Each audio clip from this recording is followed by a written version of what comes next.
Hello.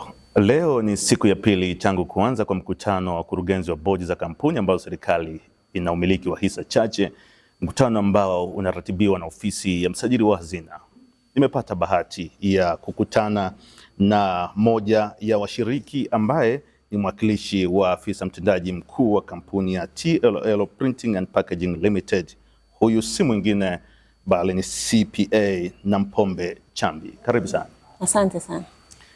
Kwa kwanza, napozungumzia TLL Printing and Packaging Limited, mnajishughulisha na nini haswa? Okay, kama tu jina ambavyo linajieleza, sisi ni kampuni ambayo tuna deal na paper packaging. Tuna deal na vifungashio vya makaratasi hasa. Kuna vifungashio vikubwa ambavyo tunaviita sisi inner boxes, alafu tuna vifungashio vya maboksi makubwa kama haya konyagi, MSD. Tuna deal na makampuni tofauti ambao tunawaandalia hizo vifungashio vya karatasi. Nini nafasi ya ofisi ya msajili wa hazina linapokuja suala la kusimamia taasisi, mashirika na kampuni, ikiwa ni pamoja na kampuni 56 ambazo serikali ina umiliki wa hisa chache? Nadhani ina nafasi kubwa sana kwa sababu sisi pia ni kati ya moja ya kampuni ambazo zina umiliki wa hisa chache, na kwa mantiki hiyo sisi tunaweza tukasema ni sehemu ya serikali pia, na hivyo msajili mkuu anaingia kwenye eneo letu kwa sababu ana oversee, anaangalia yale tunayofanya, kwa sababu mwisho wa siku yanakuwa yana faida kubwa pia serikalini, na ndio maana bado tuko hapa. Tumekuwa tukiandaa, nikimaanisha ofisi ya msajili wa hazina imekuwa ikiandaa mikutano ya wakurugenzi wa bodi za kampuni ambazo serikali ina umiliki wa hisa chache tangu mwaka 2024. Mkutano huu ni mkutano wa 3. Unadhani kuna uhusiano wowote uliopo kati ya mkutano huu na ufanisi wa kampuni ambazo serikali ina umiliki wa hisa chache?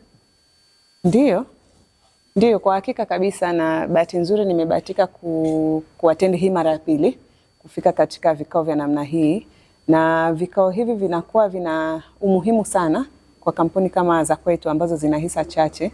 Inaweza ikaonekana kama hisa chache ni kwamba zinachangia kwa uchache, lakini kuna nafasi kubwa sana, na hivyo basi tunapokutana katika vikao kama hivi tunapata kuelewa vitu vingi na kujifunza vitu vingi na kuelewa nchi inataka tuelekee wapi, na hivyo basi inatupa mwanga na mwongozo wa kujua tufanye nini kwa kipindi kinachohitajika ili tuweze kufikia yale malengo kama taasisi, lakini pia kama nchi. Kwa kuhitimisha, nini umeondoka nacho mpaka sasa? Yani key takeaways. Nimeondoka na mambo mengi kutokana na kwamba kila aliyefanya presentation kuanzia tulipoanza jana ameongea vitu ambavyo vimekuwa vya msingi sana na vya msaada sana, hasa kwa sababu ya ile dira ya mwaka 2050.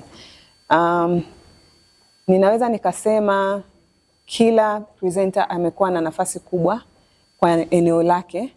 Hata muda si mrefu tumekuwa tukielezwa kuhusu mambo ya mazingira, tumekuwa tukielezwa kuhusu mambo ya uchumi, tumekuwa tukielezwa hasa sasa hivi tuna focus kwenye uchumi kwa sababu tuna ile dira yetu ambayo tunataka tufikie viwango fulani.